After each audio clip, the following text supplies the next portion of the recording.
What's going on, guys? Welcome back to my channel. My name is Dale, and today we are going to install the X1 E84 coilover. Now I'm currently working alongside with my uncle right now. We are trying our best to do this relatively quickly. We don't want to be in the scorching heat for long, and it's just a super exciting time because I can't wait until I get this on, and I'm super excited. He's super excited. He's already like hastily working on it, so I'm going to definitely just hurry it up, get all the back screws prepared, and show you guys what's all about. Let's go. Okay, 要整嚟要幾多號10. And as you can see in there, it's horrendous. The amount of surface rust on some of these components, it just really sucks how the previous owner was like, oh yeah, it's always parked indoors. No, it's not. No, it's not. So right now we're gonna get a small pump jack to jack up this suspension up so that we can easily free up this lower control arm. And once we do that, it should fall right off. So we finally got the coil spring out, got the metal mount out, and also got the rear shocks out as well. Now this is very, very seized up, even though the winter was really, really bad, but we got everything out. We're gonna put in new coils. So here is a final look at the BC coilover rear installation. This setup here is such an amazing setup, and it's pretty much universal, almost universal with the new E series in the BMW line. I believe this is similar to the E90 series. All you need to do is unbolt this bolt down here, and you have an additional bolt underneath here, I believe. Yes, here it is, which is holding on to rear shock absorber. Unbolt this bolt with a counter holder on the other side, and you should be able to free up this lower control arm. Swing that down, and then after you smack the, I guess, like kind of puck-like thing that's holding onto the OEM spring, and you should be able to free up the spring. And of course, unbolt the top that is holding the OEM shock absorber out, and you should be able to free this whole suspension setup. This is how the BC rear coilovers look installed right now. It looks beautiful. I love it. I just need to dial the coilover height, and I should be able to get the rear suspension looking almost like the front. So I am super happy about how this looks like, and with the right tools, you could definitely do this yourself too. So I hope you found this rear kind of commentary useful for your own DIY inspiration. Before I put this back together, I just want to showcase how these back extenders work. Now, it definitely looks cool, definitely looks very practical if you're always constantly on a track and racing and whatnot, but I can't leave my trunk exposed like that. So what I'm gonna do is I'm going to take these extenders off, and then afterwards I'm just going to put this cover back on and just adjust it manually. But yeah, these extenders, super cool. If you are if you have a car that you track every day or very often, super useful. But for me, I definitely am going to run without it and just use the cover. Now I'm going to put this car back together, and we'll have the rears complete. So cool. All right, this is day 2 of getting the strut out. Finally, we got it out. So what you have to do is just have to open this knuckle up and honestly just Thor hammer this down. You don't really need to necessarily unbolt the tie rod ends or the axle bolt. You just have to do the necessary bolts, which is the clamp to this and the end links, and you could free the strut out. So finally, after around 20 minutes of WD-40 and also the use of Thor's hammer and a little bit of finesse, we finally got it down.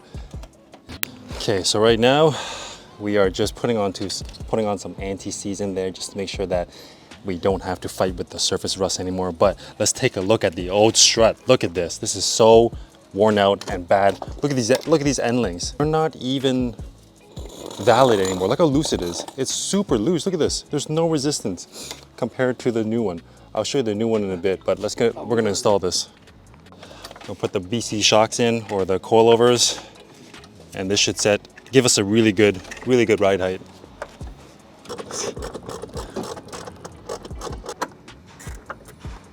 Then 佢先會甩啊，係咪啊？得嘅。Here we have the BC front strut in so far. Looking good. Okay, finally we got the BC front strut coilover installed. Just a little recap on what you need to unbolt. Of course, you need to unbolt this, I guess, knuckle bolt, and then of course you also need to unbolt the end link bolt as well. You could unbind the speed sensor at the back as well to give you a little bit more of a wiggle room, but honestly that's pretty much it in terms of what you need to unbolt in the front.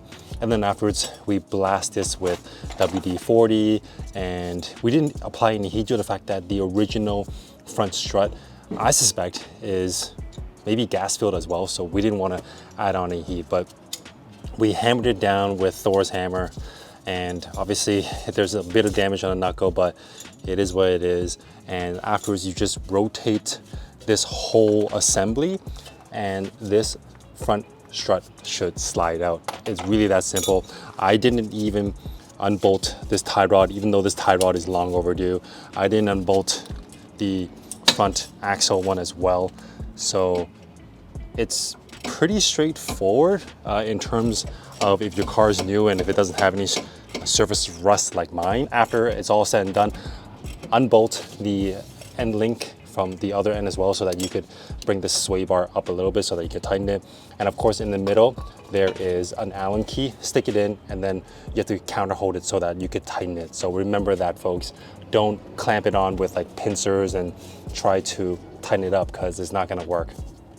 But afterwards this side should be done, and all I need to do is put the wheel back on and see how she sits. One thing I forgot to mention is invest in a knuckle separator. This is one of the keys to make this DIY way more easier than it needs to be. So once you have this knuckle separator, as mentioned, just unbolt the knuckle bolts and the strut should be free.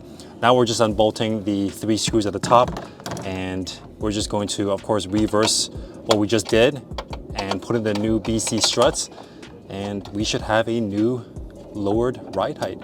Super exciting stuff. Okay guys, as we are almost nearing the end of this install, this DIY front coilover, make sure you have an extra jack stand, or actually a pump, a jack pump, a pump truck, there you go, to lift up the whole brake disc when you're installing, because it really helps tighten the front coilover strut into the hole of the knuckle. So make sure you also have a helping hand equipment just like this so that you can make your install way easier. Right now we're just bolting back up the bolts, and after that I'll show you how this side looks like. There's an extra bracket where you have to unscrew an extra Allen nut. It's for the, I think, speed sensor or the brake line itself. So that's an extra task that you have to do on this side. But aside from that, it's pretty much the same as the front passenger. Finish up here and show you in a bit.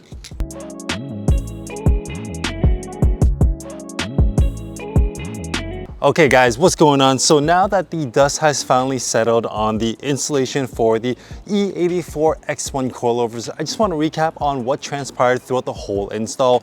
Now, if you have a BMW E84 X1 like this one, you know that the back installation is relatively straightforward, and all you need to do is unbolt a couple of bolts back there and put in the spring and the shock absorber, and you're good to go. The BMW E90 and other series, they share similar experiences, similar setups on the back, but for the front it's relatively different, and I definitely want to just recap on what we did to take the front out. Of course, this video is just for information purposes only. There are other DIY tutorials out there that you could definitely follow, and one that I recommend is probably this one. I'm gonna pop it up the screen somewhere, but this is the one that I personally found myself leaning or gravitating towards more to, due to the fact that it was pretty much almost exact same year, and I felt that the creator was pretty credible. So I definitely just leaned towards that as a source of inspiration, and we just felt around on what to take and what to not take off.